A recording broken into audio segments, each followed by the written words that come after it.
Magandang hapon sa ating lahat. Narito update sa magiging lagay na ating panahon. Patuloy pa rin umiiral ang southwest monsoon o habagat sa may kanlurang bahagi ng Southern Luzon, Visayas at Mindanao. Ito yung magdadala ngayong gabi ng mga kalat-kalat na mga pag-ulan, mga pagkidlat at pagkulog, partikular na dito sa bahagi ng Mimaropa, Western Visayas, Negros Island Region, Zamboanga Peninsula, pati na rin sa Basilan, Sulu at Tawi-Tawi. Doble ingat po sa ating mga kababayan dyan sa banta ng pagbaha at mga pagguho ng lupa. Samantalang dito sa Metro Manila, pati na rin sa ibang bahagi pa na ating kapuluan, ngayong hapon hanggang mamayang gabi ay mataas rin ho ang tsansa na makaranas tayo ng mga panandaliang buhos ng pag-ulan. Dala po ito ng localized thunderstorm.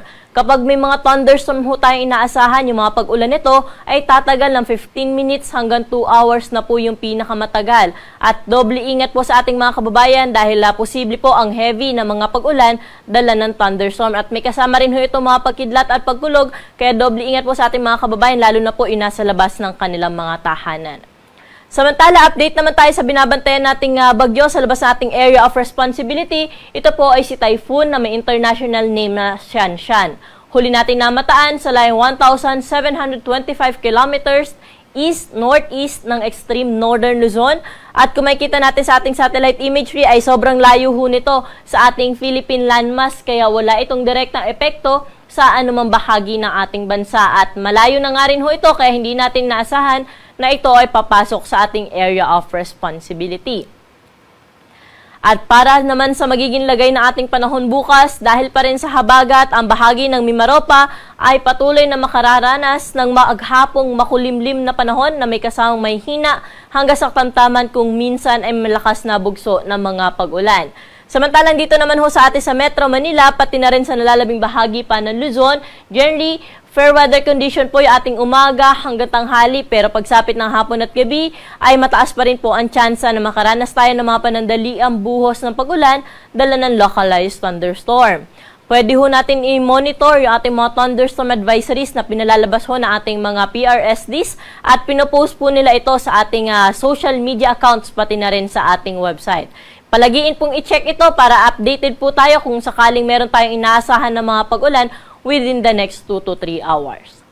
Temperatura po natin dito sa Metro Manila bukas, 26 to 33 degrees, Baguio City 18 to 24 degrees, samantalang sa Lawag 24 hanggang 33 degrees Celsius yung agwat ng temperatura. Mainit naman sa bahagi ng Tuguegarao, aabot sa 35 degrees ang maximum temperature, 33 degrees sa bahagi ng Legazpi City at sa Tagaytay, 23 hanggang 31 degrees ang agwat ng temperatura.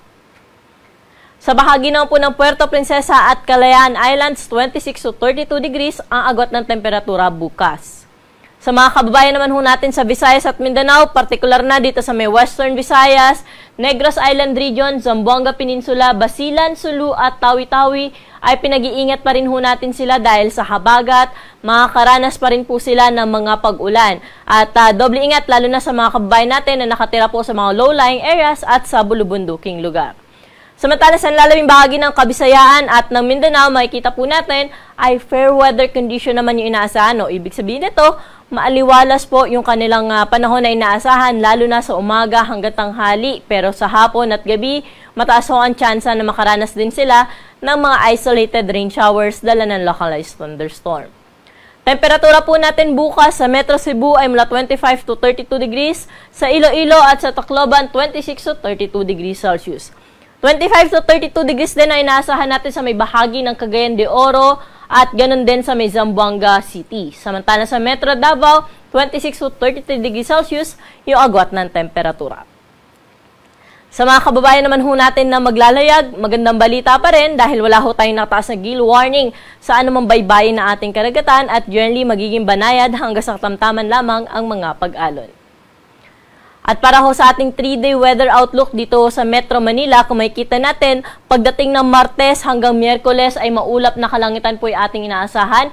Ibig sabihin yan, makulimlim na panahon po ang inaasahan natin maghapon at mataas yung tsansa ng mga pag-ulan any time of the day. Pero pagdating po ng Huwebes, asahan naman natin ang unti-unting pag-aliwalas ng panahon. Temperatura natin dito sa Metro Manila for the next 3 days ay mula 25 hanggang 33 degrees Celsius. Samantalang dito naman ho sa bahagi ng Baguio City, ina-expect natin na makaka-apekto din dyan yung habagat by Wednesday kaya maulap din po ang kalangitan dyan at may mga taas na tsansa ng mga pag-ulan. Sa Baguio City, 17 hanggang 25 degrees ang agwat ng temperatura.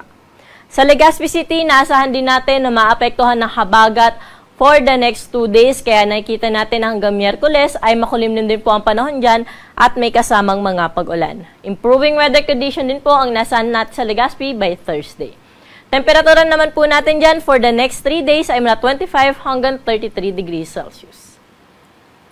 Sa mga kababayan naman ho natin sa Kabisayaan, partikular na dito sa Metro Cebu, Iloilo at Tacloban City, kung makikita po natin, ito pong western section ng Visayas o sa may Iloilo ay patuloy hong mga karanas ng maulap na kalangitan na may kalat-kalat na mga pag-ulan, mga pagkidlat at pagkulog dala ng habagat. Pero ang bahagi ng Central at Eastern Visayas ay generally fair weather condition for the next 3 days, maliban sa mga pag-ulan sa hapon at sa gabi dala ng localized thunderstorm. Sa bahagi naman po ng Metro Davao, Cagayan de Oro at Zamboanga City, wala tayong inaasahan na malawak ang mga pag-ulan hanggang Huwebes, kaya magpapatuloy po yung kanilang nararanasan na maaliwala sa panahon. May kainitan sa tanghali, lalo na po dito sa Metro Davao na aabot sa 34 degrees ang maximum temperature. At sa hapon naman, posible po ang buong bahagi ng Mindanao ay makaranas ng pulu-pulong pag-ulan, mga pagkidlat at pagkulog. Sa Cagayan de Oro at sa Zamboanga City, may kainitan din na abot sa 33 degrees Celsius yung maximum temperature for the next 3 days. At ang araw po natin dito sa Kamaynilaan ay lulubog sa gap na 6:30 ng gabi at muli po itong sisikat bukas ng 5:44 ng umaga.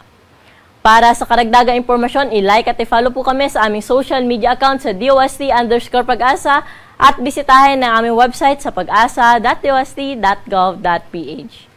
Yan po yung latest dito sa Weather Forecasting Center. Ako po si Ana Cloren Horda. Magandang hapon po.